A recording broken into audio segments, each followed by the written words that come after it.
Happy Monday. Another day in the hood. So, it's the normal drive to work right now. Current temperatures here in LA, 45 degrees to start.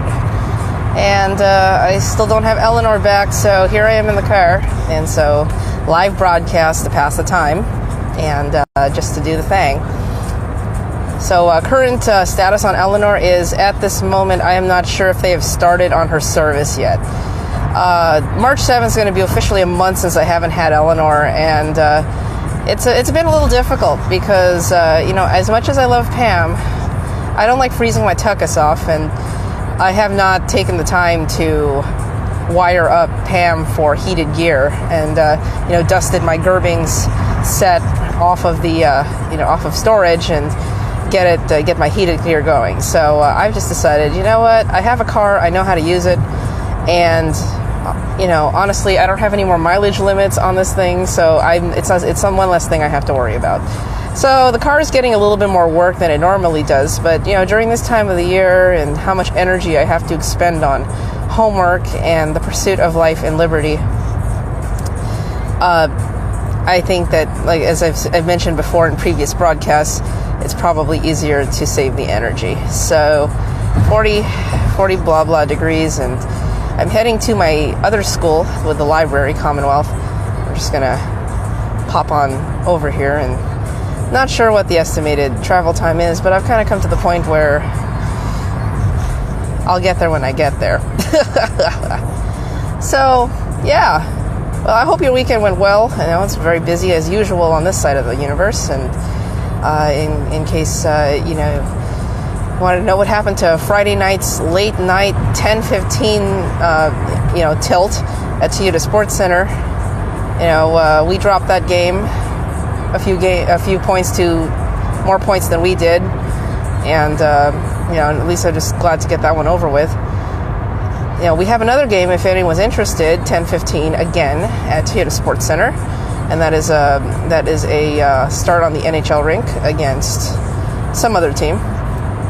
Honestly, I haven't even looked at the schedule. I just kind of play against whoever I'm against at this point. It's not like do anything else.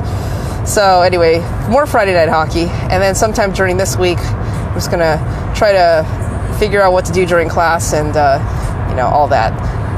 I think one of the more interesting parts of this time of the year, and pretty much any time that grad school's involved, is that there's just a lot of trying to figure out what to do within the small pockets of time that are free.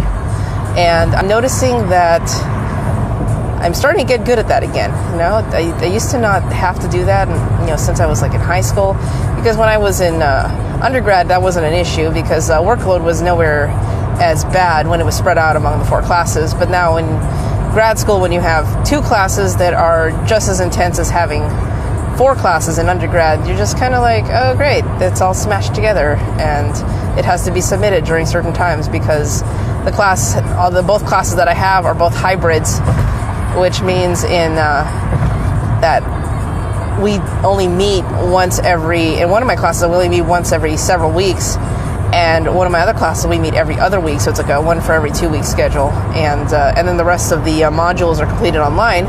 But in order to maintain accountability, I have to to maintain accountability, certain assignments during the days that we don't have to be physically in class together have to be turned in during a certain period of time, on a deadline, so that to make sure that you're actually doing your work in the class.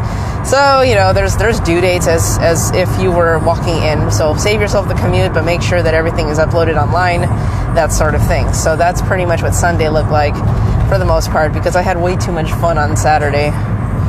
So I think I hyped this up a little bit on Facebook, but Saturday I had the chance to dress up as a Trojan again and play some hockey. And that was a very fond memory that I'm going to keep with me for a very, very long time. So I ended up playing against the LA Lions 16U AA team, which, when you got a bunch of 16-year-olds who've been playing, on a dedicated team long enough, against a ragtag group of college girls in which some of them had only started skating the previous semester. It makes for an interesting time. We got a little bit of help from one of my teammates that plays with me normally on Friday nights, and also from one of the assistant coaches on the Lions squad who asked to play with us against them. And that was actually really nice that even happened. But yeah, here we are, just playing against these girls, and we were able to hold them down to a 4-0 game, and I'm still pretty impressed because every single goal that went in was not a just undefended direct shot, and I think that's the part that impressed me the most. I think one shot went in on a screen, another shot came in off of a very sneaky one-timer that I had a piece of, but it just slipped right under my armpit. Another one was a shot that I had saved with my toe, and there was nobody defending the person in front of the net, and so pretty much dug in and popped it in. But for the most part, really, it was quite impressive to see the development of a lot of these girls who really, for many of them, did not experience hockey until they reached USC. So that was pretty cool. And one other thing, too, that really impressed me is the fact that the program actually has white jerseys now. I was actually kind of amused by that. Unfortunately, I wasn't able to dress up like them with a white jersey because they didn't have a goalie cut. Yeah, I didn't understand that. But apparently they didn't have a goalie cut jersey, so I just kind of said, okay, fine. I'll just wear the old vintage stuff, and that actually worked out great. Interestingly enough, I walk into Paramount, and there was some parents on the opposing team, and asking me, it's like, hey, yeah, so you're playing goalie for USC? I said, yeah. I said, oh, hey, you're a new goalie? I said, no, I'm a very old goalie. And then explained to them my story and said, that's circumstances that our goalie couldn't make it, so I got called, and it's the first time I'm suiting up for USC in 12 years. And it was quite astonishing. The parents were quite surprised that even it's like, oh, you brought back an alumni. I'm like, yeah, I was very lucky to have had the opportunity and the invite. So there you go. That was just an amazing time. So yeah, that's what happened with hockey. And after that, one of my friends who should be home by now, but she lives in Hawaii, and she was actually here this weekend on her way back home. And she's originally she used to live in this area for quite a long time, but she came back to visit and was like, hey, what are you doing? And I said, well, I got this hockey game. And she's like, oh, can I go watch? And so she shows up, and I was hoping that someone would be able to take photos and video, and she was totally down for it, and I just handed her my phone before the game started, and took care of that. I was like, cool. And after that, we went to dinner over in Redondo Beach. Hopefully I don't butcher the name, but I think it's called Brogio's. Yeah, something like that.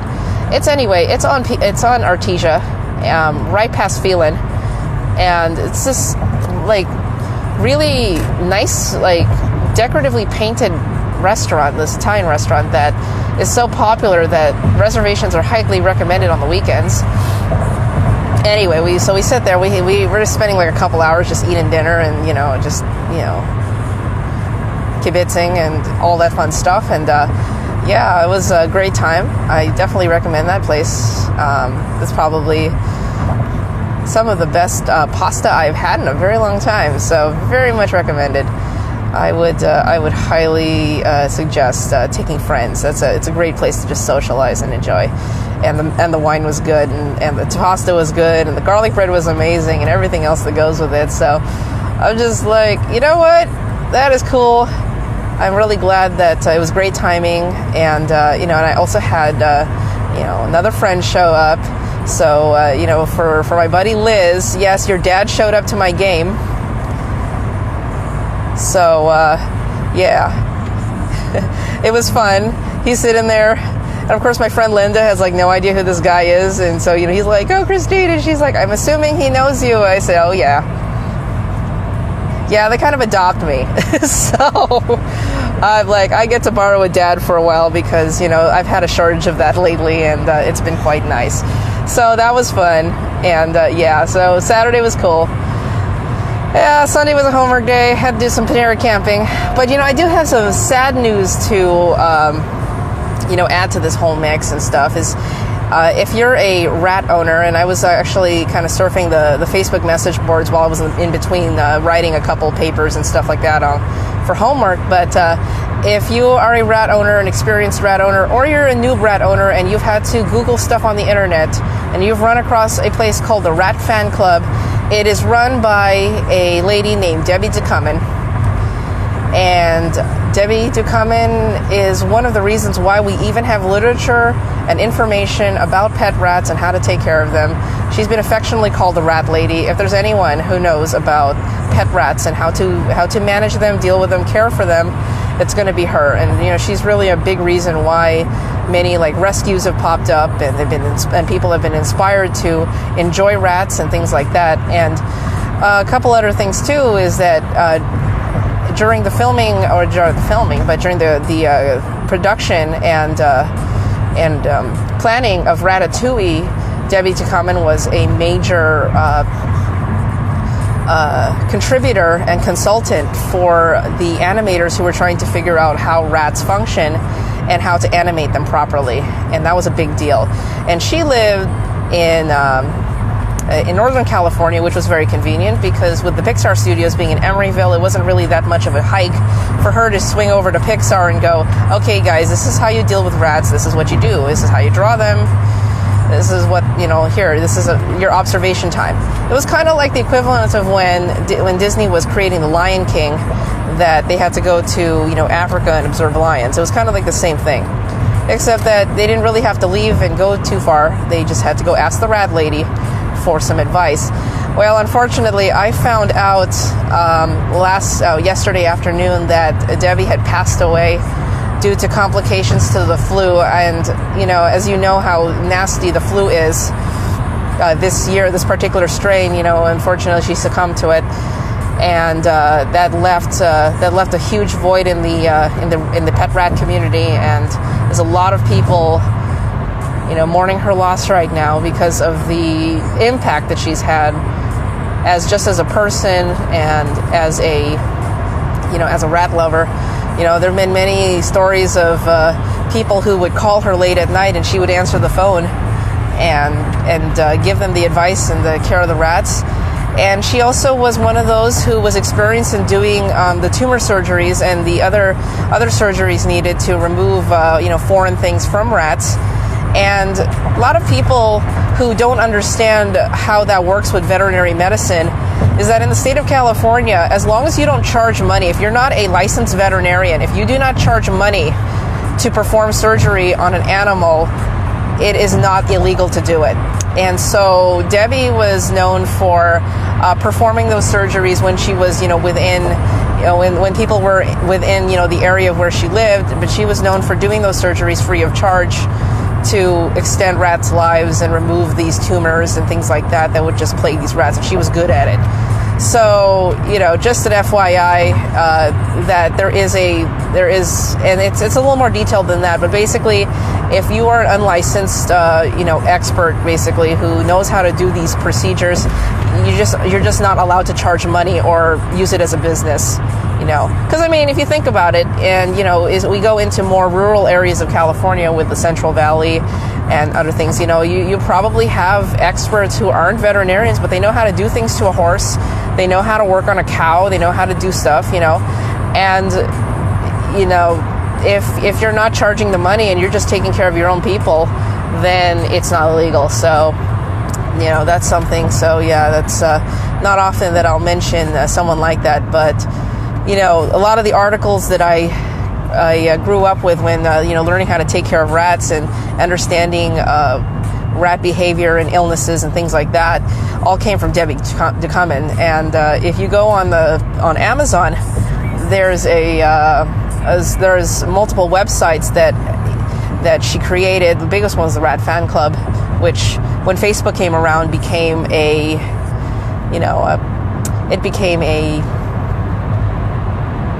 huge group on Facebook, and I forget how many members there are, but there's a ton. And she started that And so the admin are trying to figure out who's going to be taking over completely for the site now that the main administrator is now joining every other rat that has gone before her. And so it's amazing what you can do with these little animals. And I enjoy my rats. I hate it when they die, but when they're still alive, you do what you can to keep them happy and things like that. And it's when you have a bunch of them on you, and it's just it's hilarious. They're just funny little things. I know that for some people, the whole idea of just having a bunch of rats in your house is a bit scary, maybe overwhelming. But in essence, it's like having dogs, but they just like to sit on your lap because that's about the biggest platform they have. So yeah, I might be posting something on Facebook later today about Debbie, just because of that impact that she's had. But she wrote a couple books about how to properly care for a rat, and those have been almost pretty close to the de facto Bible in regards to how to ultimately care for them. Of course, there have been a lot of modifications and updates to ways that they can be cared for, but in essence, a lot of the medications, the procedures and things like that have remained the same through the years. So there's not really much of a change, but you really can't go wrong with that kind of information. I know there's a lot of information on dogs and farm animals and cats and things like that, but rats, and it's only getting better every year, but they're really coming in into the whole light of these animals are great pets. They're just great pets. It's a great alternative to that one hamster that keeps biting your 6-year-old. You train a rat and you teach the 6-year-old properly how to hold them and everything, they become their best friend. They're extremely gentle and they're funny. You just have to know how to take care of them, just know how to handle them. And it's not hard to learn, and it's something you just gotta go in and do it, so there's that. So the current state of my rats, and something else I get to talk about, is that it appears that my house may have mold, and that mold is starting from my bathroom and going into the wall that's in my room that's adjacent to the tub. And so it appears that a shoddy repair job that was started by the previous management of this house has possibly been the cause of the upper respiratory infections that may have led to the premature passings of 3 of my rats.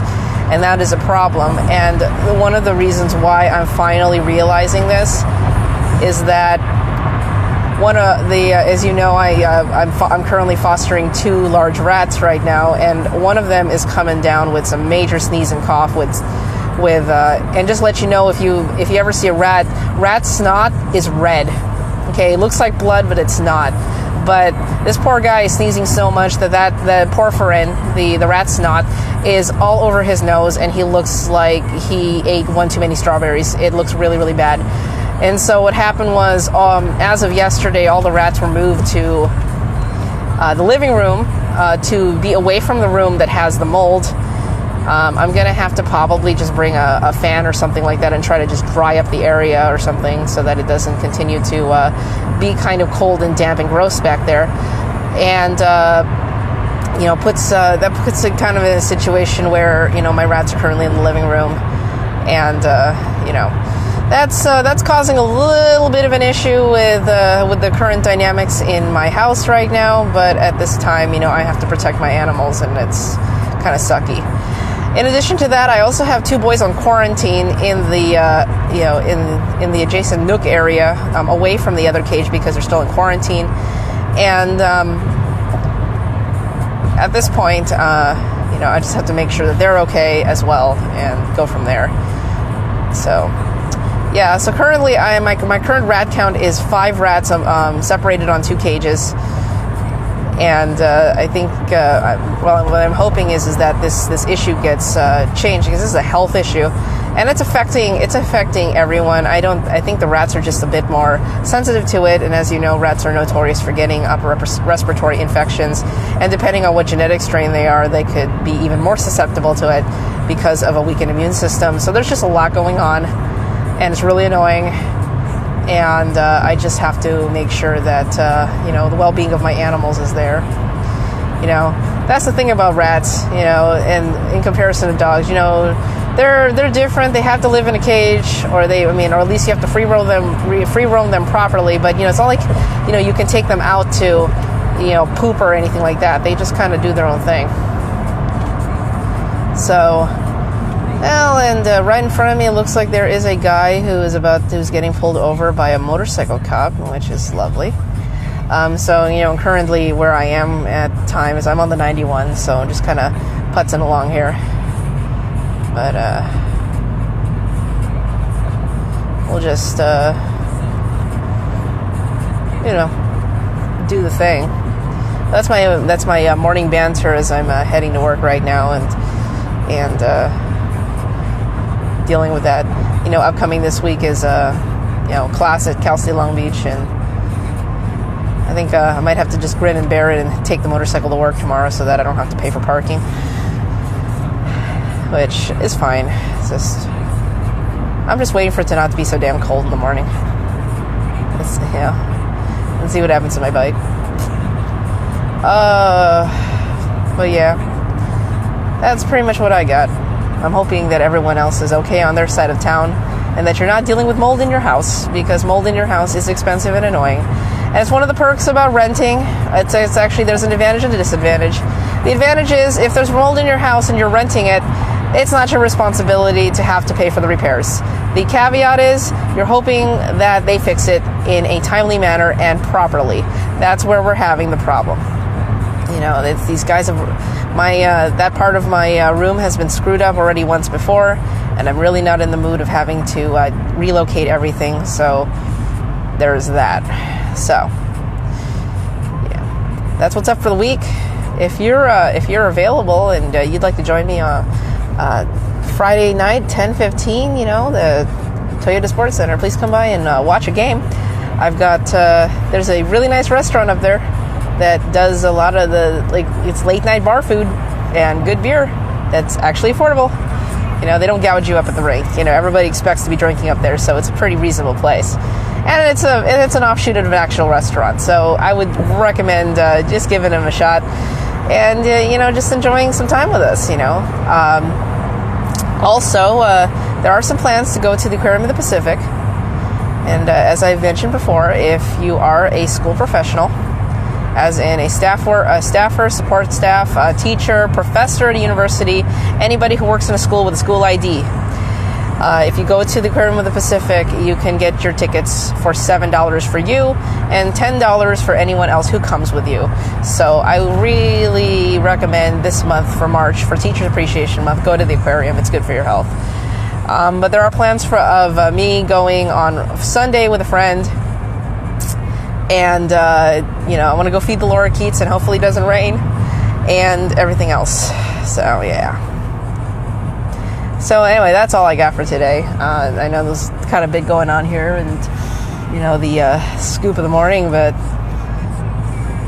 kind of figured that if I'm going to be, spending part of my life on this highway, on the way to school and back, might as well make it worth my while, because I've heard, if I got a nickel for how many times I've heard, somebody told me by the Killers on XM radio, I'd probably at least be able to buy myself a chicken sandwich. So, there's that. Anyway, so that being said, be kind to each other. Don't do anything crazy, or at least too crazy. And, I hope you all have a good day. If you have any comments or anything like that, feel free to throw them on the wall. I'll get back to you shortly. And, have a good Monday.